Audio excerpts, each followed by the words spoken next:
তো ফাইনালি নিজের ভাগ্য চেঞ্জ করার জন্য আমিও লাকি বাম্বু কিনে ঘরে নিয়ে এলাম। তো হ্যালো এভরিওয়ান, আমি অর্পিতা, আমি জয় ব্র্যান্ডে কাজ করি আর তার সাথে সাথে ঘরেই একটা ছোট্ট টেলার চালাই। তো আজ স্টোরে ছিল একটা ছোট্ট বার্থডে সেলিব্রেশন এবং তার ঠিক পরেই আমি বেরিয়েছিলাম টি ব্রেকে। তখনই একটা ছোট্ট দোকানে আমার চোখে পড়লো এই লাকি বাম্বুটা। আমার খুবই পছন্দ ছিল আর আমার খুব ইচ্ছাও ছিল একটা আমি নেব, বাট সেইভাবে টাইম হয়ে উঠছিল না। তো আজ ফাইনালি আমি যখন বেরিয়েছিলাম বাইরে, তো আমি পেয়ে গেলাম।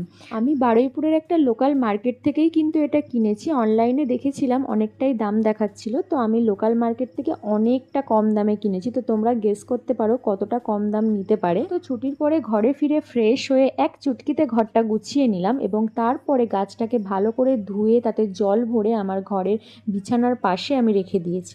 আসলে অনেক শখ করে কিনেছি, তো তাই প্রথম প্রথম একটু অনেক যত্ন দেখাবো, তারপরে আর খুঁজে পাওয়া যাবে কিনা সন্দেহ আছে। তারপর দেখলাম মা আর কাকিমা মিলে তালের ফুরুলি বানাচ্ছে। দাদু নাকি খেতে চেয়েছিল, তো মা তো অর্ধেক পুড়িয়ে ফেলেছিল, তারপর কাকিমাই বাকিটা করেছে। তারপর ঘরে এসে আমি ফুরুলি খেতে খেতে স্কিন কেয়ারটা করে নিলাম। আর আমি এই রোজমেরি ওয়াটারটা ইউজ করছি কারণ আমার প্রচণ্ড হেয়ার ফল হচ্ছে। তো তারপর গরম গরম জিরে জোয়ানের জল নিয়ে আমি বসে গেলাম অ্যাপে সেলটা পুট করার জন্য। এটা আমি রাতেই করে রাখি। তারপর আমি আমার রোজকার নাইট ডিউটিতে লেগে গেলাম। আজকে আমাকে এই কুর্তিটা কমপ্লিট করতে হবে আর সেটা পুরো কমপ্লিট করতে আমার প্রায় 1টা বেজে গেছিলো। তো তোমাদের যদি ভালো লাগে ভিডিওটা অবশ্যই লাইক করো।